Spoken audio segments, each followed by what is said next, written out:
Brought to you by Penguin.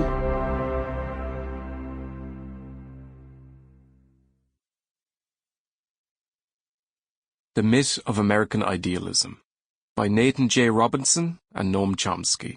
Read by Sean Patrick Hopkins. The chief ideal of the American people is idealism. I cannot repeat too often that America is a nation of idealists. That is the only motive to which they ever give any strong and lasting reaction. Calvin Coolidge. Power always thinks it has a great soul and vast views beyond the comprehension of the weak, and that it is doing God service when it is violating all his laws. John Adams. We Americans are the peculiar chosen people, the Israel of our time. We bear the ark of liberties of the world. God has predestined, mankind expects great things from our race. We are the pioneers of the world, sent on through the wilderness of untried things to break a new path in the new world that is ours. Herman Melville, White Jacket.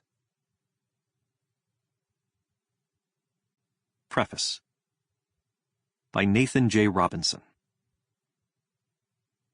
I first encountered the work of Noam Chomsky when I was in high school, and a friend gave me his books Hegemony or Survival and Failed States. They were my first real introduction to left politics and proved a life-altering experience. During the Bush years, as the country was gripped with war fever, Chomsky was a welcome voice of sanity who cut through jingoistic propaganda and exposed the human toll of U.S. wars. He asked questions that hardly anybody else was asking and called attention to facts that were never mentioned in the press.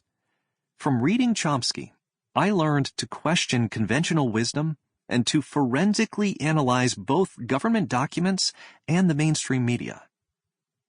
Many hundreds of thousands of others have been similarly educated and inspired by him, especially because of Chomsky's legendary willingness to patiently engage with the public, answering thousands of letters and emails.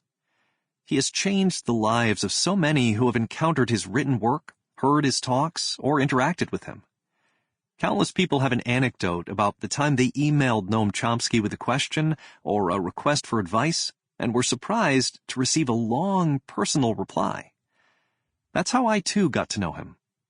I can't remember what the first email I sent him was, but I remember the feeling of delight when I received a thoughtful response.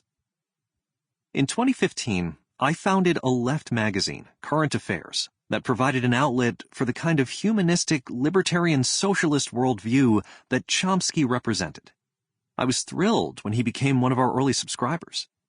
He has always been strongly supportive of independent left media, praising countless books from small presses and plugging the work of lesser-known writers.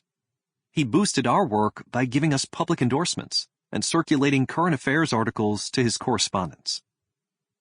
In 2018, I went out to interview him in Tucson, where he was teaching at the University of Arizona.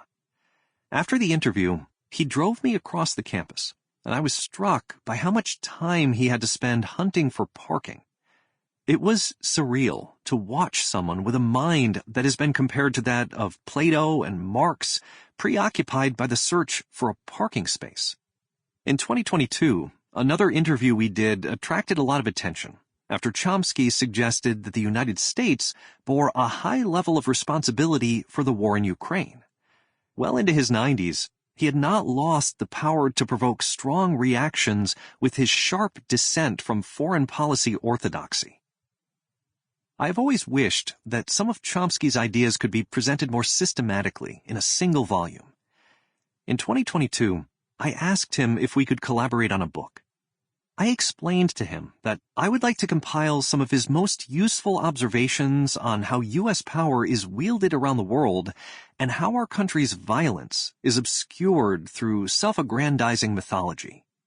This would draw insights from across his body of work into a single volume that could introduce people to his central critiques of U.S. foreign policy, including his deconstructions of the stories and propaganda used. Sample complete. Ready to continue?